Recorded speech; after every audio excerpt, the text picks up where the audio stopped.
क्या हम लोगों ने बनाया था ऑर्बिटल वेलोसिटी का फॉर्मूला, या जिसे आप लोग क्रिटिकल वेलोसिटी भी कहते हैं, under root of g r plus h. हाँ मधुरा, आर प्लस एच बराबर है। और इसका अप्रोक्सीमेट वैल्यू बताया था close to the earth surface, कितना बताया था बेटा, कॉपी के टॉप मार्जिन पे लिए लिखने का कहा था, 8 किलोमीटर पर सेकंड।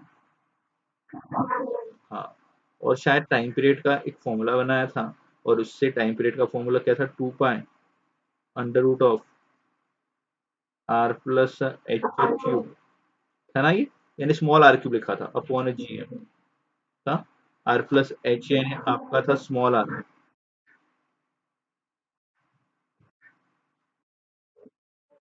काय झालं भाई, तो t square is directly proportional to are cube, ये एक रिलेशन था। हाँ, तो ये सब हमने पढ़ा था। इसके न्यूमेरिकल्स भी हुए थे कि बेटा हमारे,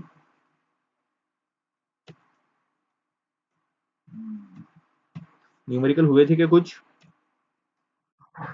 हो गए थे, ये न्यूमेरिकल्स हो गए थे इसके, और कुछ सॉल्व करने के लिए दिए थे। अच्छा ये सॉल्व हो गया क्या बेटा 44 नंबर का, नहीं आलो, ओके क्या हरकत नहीं।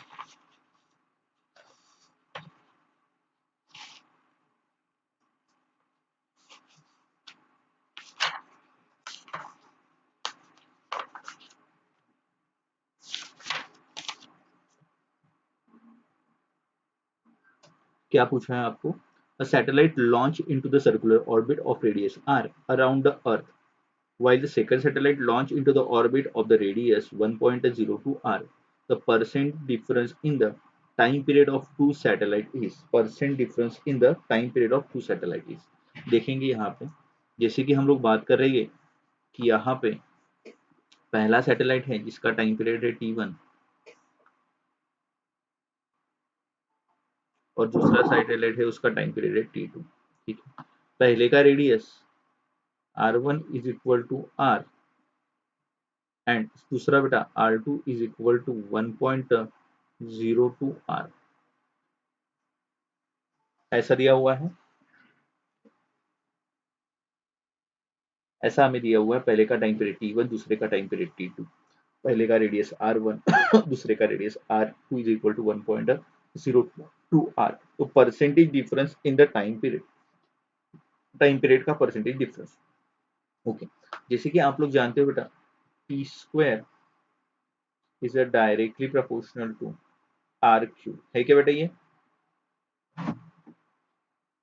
रिलेशन है क्या, तो इस रिलेशन से मैं लिख सकता हूँ T is directly proportional to R raise to power 3/2, लिख सकते हैं क्या बेटा।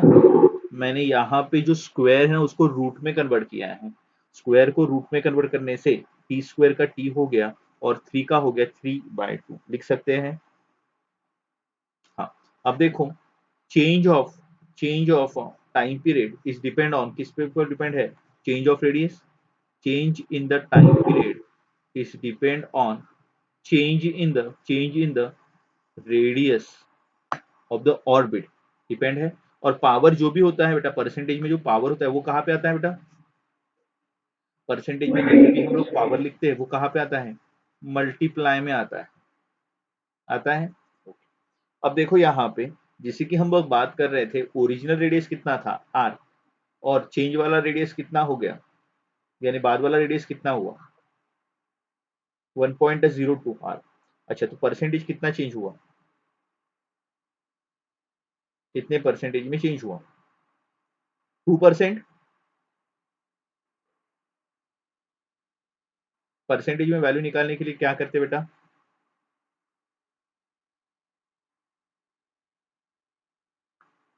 देखो delta R is equal to R2 minus R1 upon R1 into 100,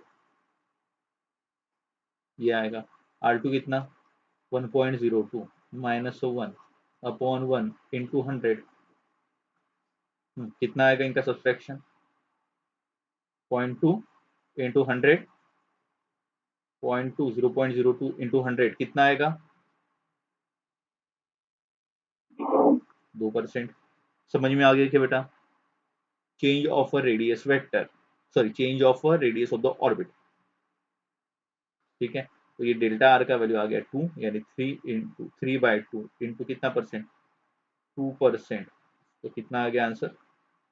3%। Clear? हाँ कपीश, सॉल्व किया था कि बेटा ये न्यूमेरिकल को? आयुषी?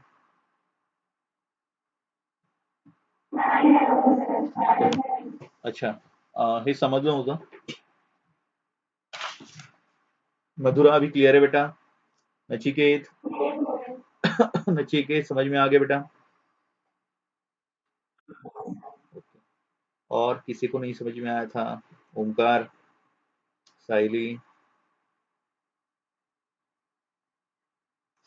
राजवी आपने सॉल्व किया था बेटा इसे?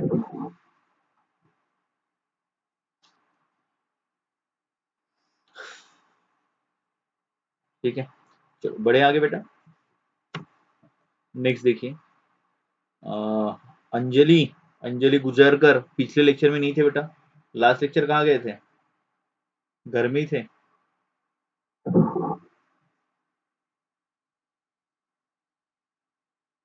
अंजलि आवाज आ रहा है क्या बेटा? हाँ कहाँ थे बेटा? लास्ट लेक्चर नहीं अटेंड किया था, उसके पहले भी नहीं था। रहा थे होमवर्क वगैरह येत नाही ना बेटा? याचे एंट्रन्सचे, एंट्रन्सचे होमवर्क पाठवत जा।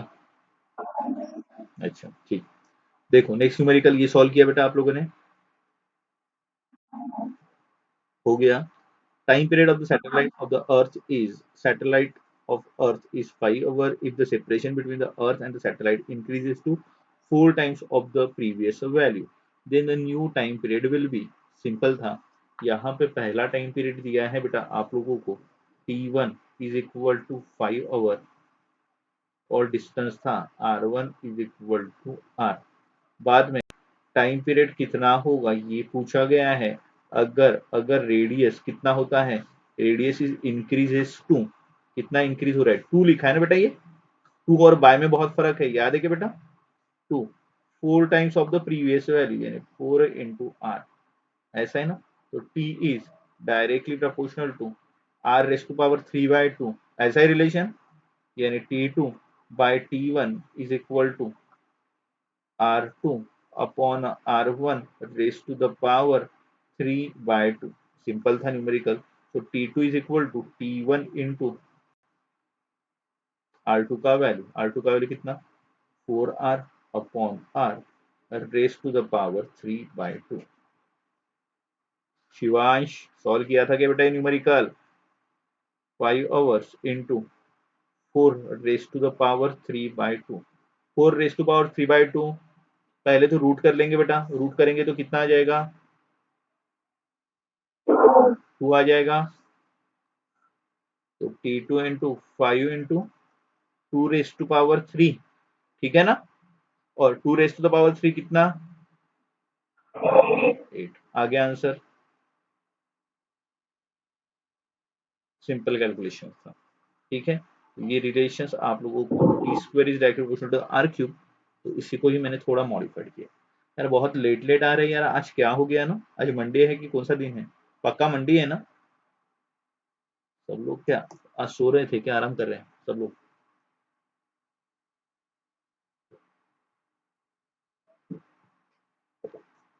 मानसी जल्दी आ जाती है, आज लेट आ गई मानसी। हाँ, अंजलि आ जाती जल्दी। आयुषी भी आज लेट आई। आज दिशा जल्दी आ गई, इस वजह से बाकी लेट आ गई क्या? ऐसा कुछ है क्या? हाँ नेक्स्ट न्यूमेरिकल ये सॉल्व कर लिया था। स्क्रीनशॉट लेना है, स्क्रीनशॉट लेके रख दीजिए, शायद सॉल्व किया होगा आप लोगों ने, आपके पास इसके सॉल्यूशन भी थे। अरे बस मुझे बताओ यार, ये न्यूमेरिकल मेरे पास बस इतने ही थे, और कौन से न्यूमेरिकल नहीं आए इसमें से आपके, और कौन सा टॉपिक बचा हुआ है?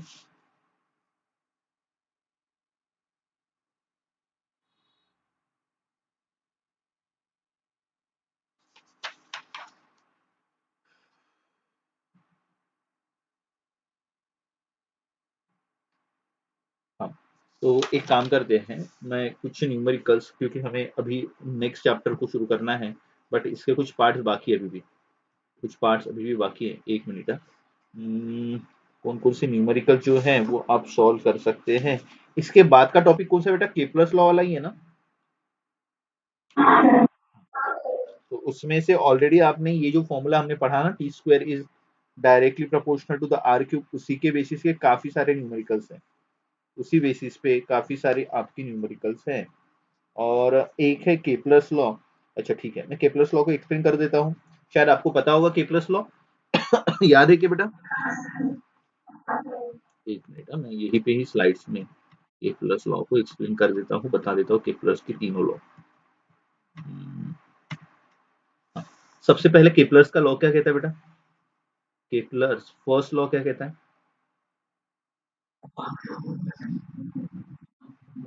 क्या बात है। हाँ, और कोई जानता है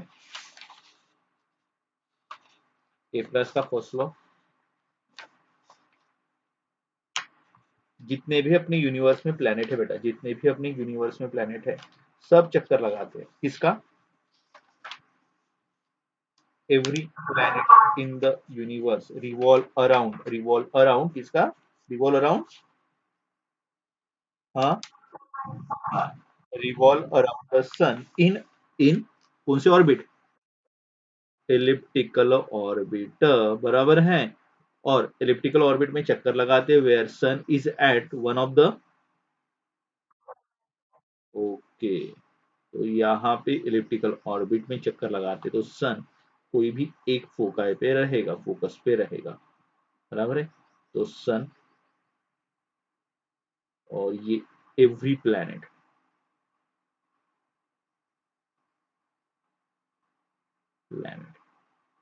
ठीक है, ऐसा ही होता है इलिप्टिकल ऑर्बिट।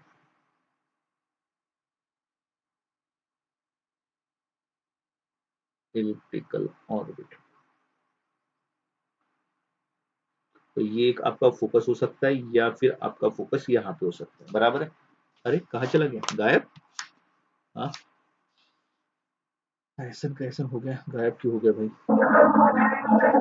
अच्छा, घूमना नहीं है? कसम मधुरा तरी अशानी कसो हुई। हाँ, ये घूमने के लिए तो लोग मरते हैं। नहीं,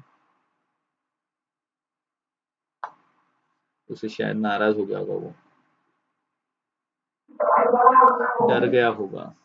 बाकी अपने बच्चे, उनको घूमने मिलता नहीं है, और ये कैसी कैसी चक्कर लगा रहा है, सूरज का चक्कर प्लेनेट लगा रहा है।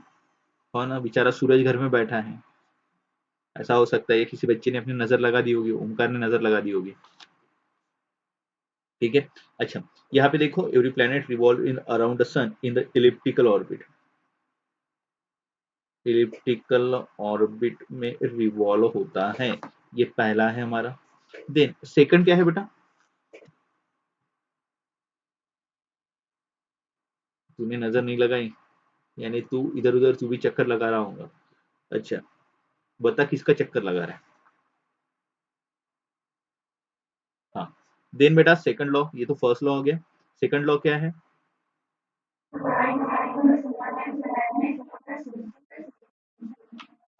लाइन ज्वाइनिंग, बेटा लाइन ज्वाइनिंग यानी आपका पोजीशन वेक्टर ना बेटा, लाइन ज्वाइनिंग बराबर है ना। Position vectors cover equal area in equal interval of time, यानी यहां से यहां तक। अरे यार, कलर को चेंज करना पड़ेगा, मजा नहीं आ रहा। ठीक है, जैसे कि मैंने यहाँ पे दो लाइंस ऑलरेडी बनाया है, वो लाइंस को क्या कहते हैं पता है क्या आपको? उसके बाद में डिस्कस करेंगे, जान दो। तो पहले तो मैं यहाँ पे, जैसे कि आप कह रहे कि पहले प्लेनेट इस पोजीशन पे था, पी पे था, बाद में ये प्लेनेट चला गया इस सब पी डैश पे, ठीक है, पी से पी डैश, यानी पहले मेरा पोजीशन वेक्टर था एस पी, ठीक है, बाद में पोजीशन वेक्टर हो गया एस पी डैश, दिखाई दे रहा है बेटा? पहले पोजीशन वेक्टर क्या था, एस पी, बाद में position vector S P dash. और पी से पी डैश जाने के लिए मुझे लगता है टाइम, पी से P dash, P to P dash, ये जो टाइम लगा बेटा, टाइम लगा 1 आवर, ठीक है। तो इसने शायद मैंने अब सपोज बात कर रहा हूँ, तो मैंने शायद इतना एरिया कवर किया, area covered by the planet, इतना एरिया कवर हुआ। अब उतने ही घंटे की अगर मैं बात कर रहा हूं, अगर आपका प्लैनेट का पोजीशन अलग है, पोजीशन अलग है, शायद प्लैनेट आपका इस पॉइंट पे है, आर पॉइंट पे, और आर से चला गया, ये आर डैश चला गया, तो इसने एरिया कितना कवर किया, आर से आर डैश, दिखाई दे रहा है बेटा? तो लॉ क्या कहता है, लॉ क्या कहता है, तो सिंपल आपको ये बात याद रखना है कि लॉ क्या कहता है, area under the, area covered by और area sweep by position vector is equal in equal interval of time, in equal interval of time, यानी आर से आर डैश जाने के लिए भी 1 घंटा लगता है और पी से पी डैश जाने के लिए भी 1 घंटा लगता है, तो दोनों का एरिया कैसे होगा, सेम, यानी equal area in equal interval of time, clear, equal area in equal interval of time. Second law हमें जो बताता है इक्वल एरिया इन, अरे अच्छा क्या हो रहा है ये,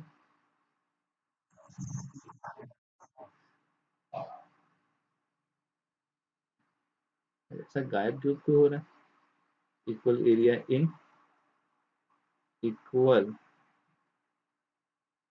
इंटरवल ऑफ टाइम, क्लियर, यानी आप कह सकते हैं बेटा इस केस में D A by D T, यानी change of area upon change of time, ये कैसे रहेगा,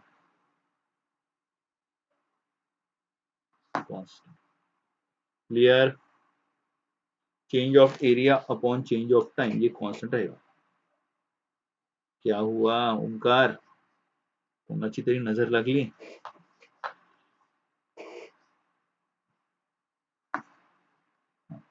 देखेंगे बेटा नेक्स्ट, थर्ड लॉ क्या है, थर्ड लॉ तो हमने ऑलरेडी पढ़ लिया, है ना, T square is directly proportional to are cube, और आर क्या होता है बेटा, आर यानी क्या, नहीं ना बेटा, आर यानी सेमी मेजर एक्सिस, सुनो सेमी मेजर एक्सिस, यहाँ पे radius of semi major axis, यहाँ पे जैसे कि मैंने ऑर्बिट बनाया ना बेटा, ये ऑर्बिट बनाया था, तो इसमें ये वाला एक्सिस है वो सेमी माइनर एक्सिस, और ये वाला एक्सिस जो है ना, ये देखो, इस एक्सिस को कहते हैं सेमी मेजर एक्सिस, क्लियर, याद रहेगा, तो ये रहता है R, radius of semi major axis, क्योंकि आपका इलिप्स है ना, हमेशा तो रेडियस सेम नहीं रहेगा, radius of semi major axis,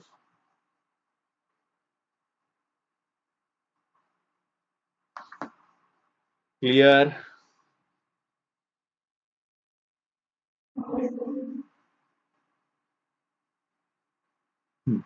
radius of semi major axis. अच्छा अब यहाँ पे और एक चीज मैं आपको बताना चाहूंगा, थोड़ा सा ध्यान दो, ये तो लॉ आपको पता है, आपने लोअर स्टैंडर्ड में इसको ऐसे ऑलरेडी पढ़ा हुआ है, यहाँ पे ये सेमी मेजर एक्सिस, ये सेमी माइनर एक्सिस, और अगर हमारा सन यहाँ पे है, ठीक है, अच्छा अब देखो यार, यहाँ पे अगर मैं 2 पॉइंट ले रहा हूँ, ए पॉइंट और ये बी पॉइंट, ए पॉइंट सन से कैसे बेटा क्लोज में है, हाँ शॉर्टेस्ट डिस्टेंस ए पॉइंट, तो इसे मैं R1 इंडिकेट कर रहा हूँ, R1, और ये लॉन्गेस्ट डिस्टेंस किसका बेटा, बी का, यानी R2, तो R1 को क्या कहेंगे, R1 is a shortest distance, shortest distance, और शॉर्टेस्ट डिस्टेंस को हम कहेंगे पेरिगी, याद रहेगा शॉर्टेस्ट डिस्टेंस को पेरिगी, और R2 यानी क्या, लॉन्गेस्ट डिस्टेंस, पता है कि बेटा लॉन्गेस्ट डिस्टेंस को क्या कहते हैं, फ्रॉम सन, एपोगी, याद रहेगा, पेरिजी एंड एपोजी, इस बेस पे क्वेश्चन है, पर हम लोगों को क्वेश्चन करना नहीं है, इसमें एडवांस लेवल के लिए क्वेश्चन बनते हैं, बहुत चांस वो भी कम होता है, ठीक है, एक काम करेंगे, इसका स्क्रीनशॉट लेंगे, इसका स्क्रीनशॉट लेंगे। इस बेस के क्वेश्चंस हम लोगों ने ऑलरेडी सॉल्व किए, सिर्फ ये वाले क्वेश्चन सॉल्व करना पड़ेगा। D A by D T is a constant. हाँ तो उपेंद्र हो गया।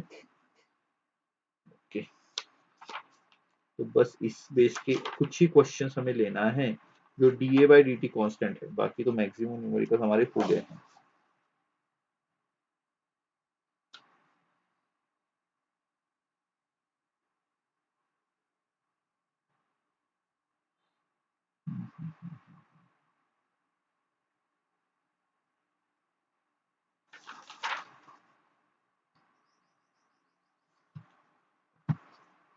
हो गया?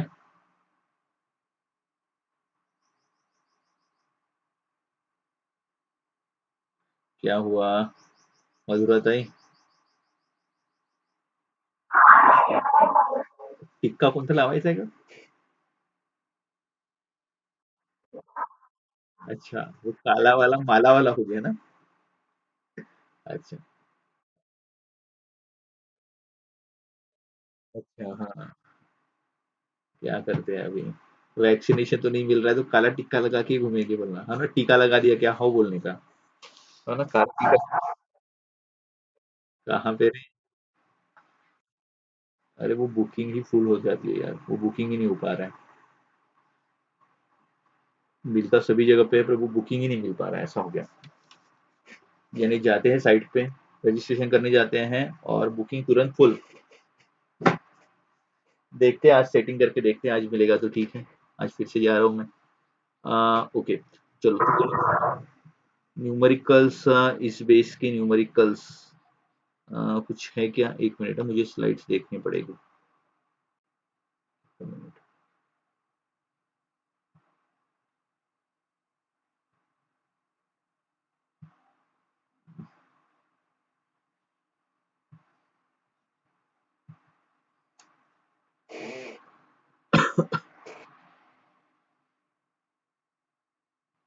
हम्म, मुझे बताओ रही ये आपका कौन से पेज नंबर पे है बेटा ग्रेविटेशन चैप्टर?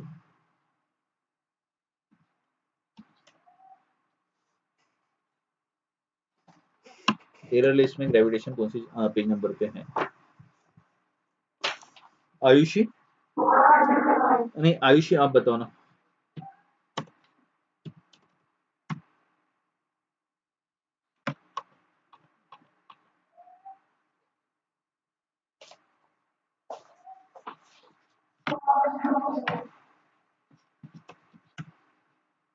402 पे, एक मिनट।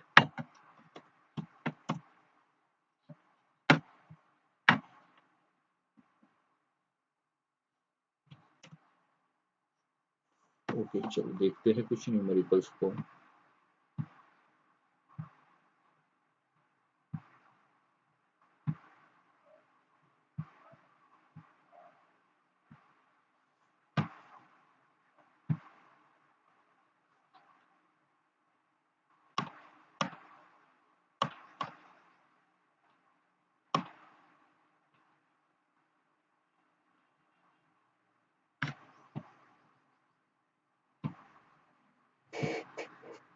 हाँ, ये केपलर्स लॉ की न्यूमेरिकल आपके पास भी ऐसी है कि numerical C?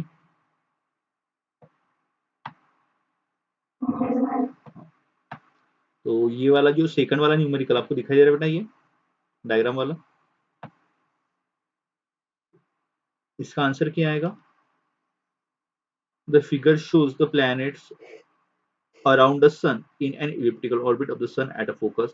The shaded area of A and B are as shown in the figure, assuming they are equal बेटा, assuming they are equal। हाँ कपीश दादा, थैंक यू। दोनों एरिया इक्वल है बोल रहे हैं, तो T1 पहले का टाइम है रिप्रेजेंट, T2 रिप्रेजेंट दूसरे का टाइम है, दिखाई दे रहा है, तो T1 और T2 कैसे होगा? क्या बात है मधुरा, फास्ट है यार। हाँ, क्यों? एरिया इक्वल तो टाइम भी इक्वल, या टाइम इक्वल तो एरिया भी इक्वल। ठीक है। हाँ, नेक्स्ट ये वाला न्यूमेरिकल तो हमने ऑलरेडी सॉल्व किया, अब भी सॉल्व किया ना थोड़ी देर पहले। अगर टाइम पीरियड ऑफ सैटेलाइट कितना आर है, किसके लिए रेडियस टी के लिए, और अनादर का कितना होता है 4 आवर होता है, तो टाइम पीरियड कितने टाइम्स बढ़ जाता है? आपने ये आंसर निकाला था, अब भी निकाला था वो कुछ 8 टाइम्स ना, ऐसा ही न्यूमेरिकल सॉल्व किया था, बस उसमें T1 का वैल्यू दिया था 5 घंटा दिया था, और यहाँ पे T1 को T ही रखा है, ऐसा ही न्यूमेरिकल सॉल्व किया था आपने, याद है ना, 4⁻³ देन नेक्स्ट ये देखो, ये फोर्थ वाला ये सॉल्व कर सकते हैं, बताओ इसका answer. Orbit of the planet around the star is,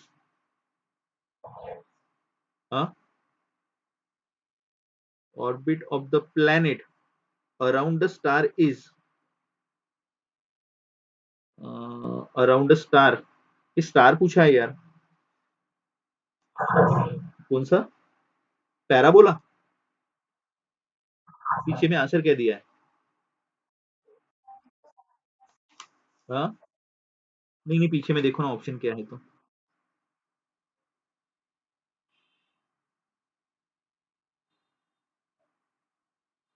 मैं श्योर नहीं हूँ, इस वजह से आपको पूछ रहा हूँ, पीछे में देखो ना थोड़ा सा,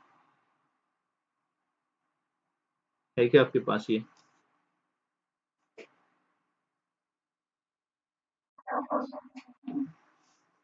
इसके आयुष्य के पास होगा ना? अरे ये एररलेसी है ना, और मधुरा आपके इसमें कहाँ से लेके आती रही, कौन सा एररलेस है ये, तो कौन से इसका है, ऑनलाइन वाला एररलेस है ये तो। अरे, 1 मिनट यार, इसे क्लियर कर ही लेते हैं, क्या आंसर है तो इसका, इसका आंसर कहाँ मिलेगा?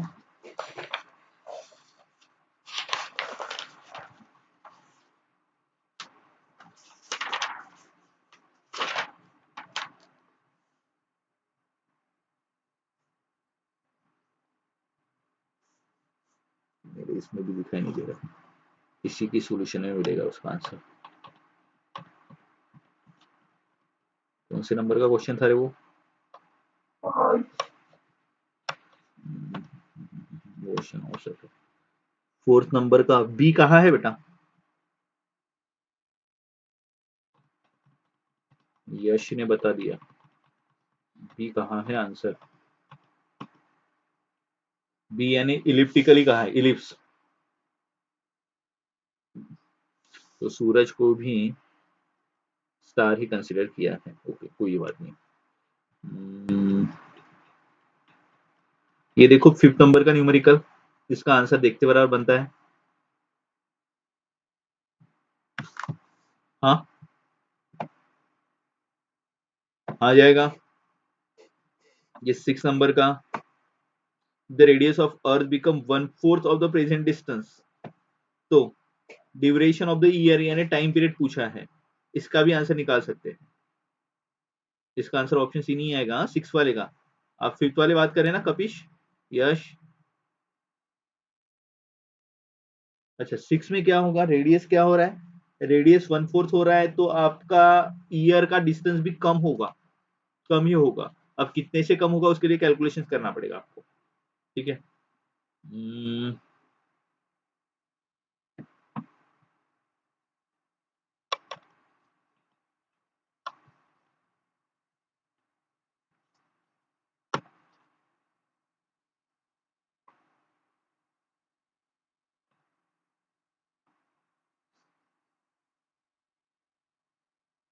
हाँ ये देखो बेटा 12 नंबर का क्वेश्चन, ये कंसेप्ट को मैंने डिस्कस नहीं किया था, अच्छा हो गया ये क्वेश्चन आ गया।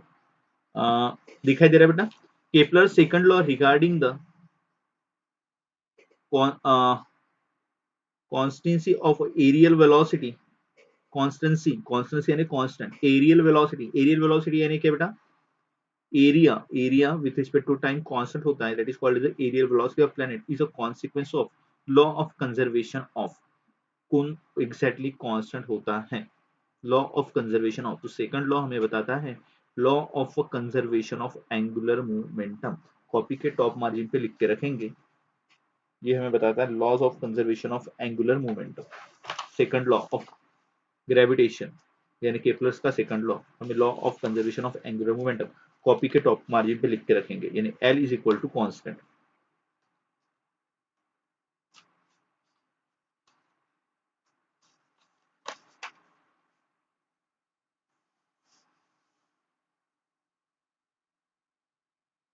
लिख लिया।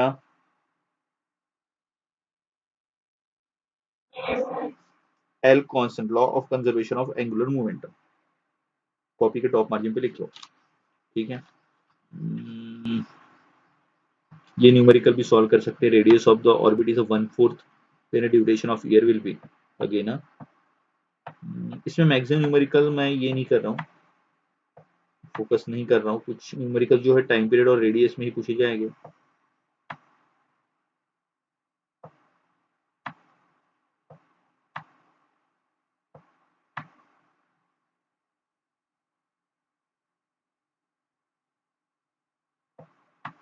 ये 31 का आंसर क्या है रे?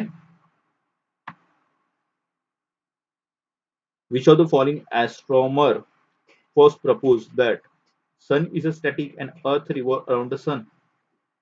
किसने बताया था?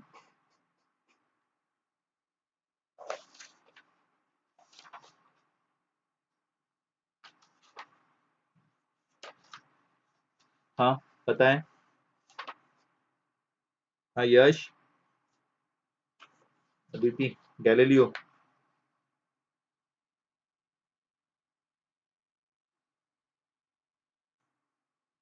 अरे देखो ना रे, देखो ना कौन है वो। पक्का गैलीलियो?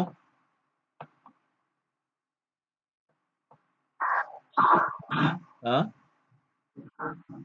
कौन? केपलर्स, कोपरनिकस या नन? अरे confusion he confusion. Hmm, answer A है। एक बार कंफर्म कर लेंगे। आपके पास है क्या क्वेश्चन? अच्छा, आंसर ए दिया हुआ है। ओके।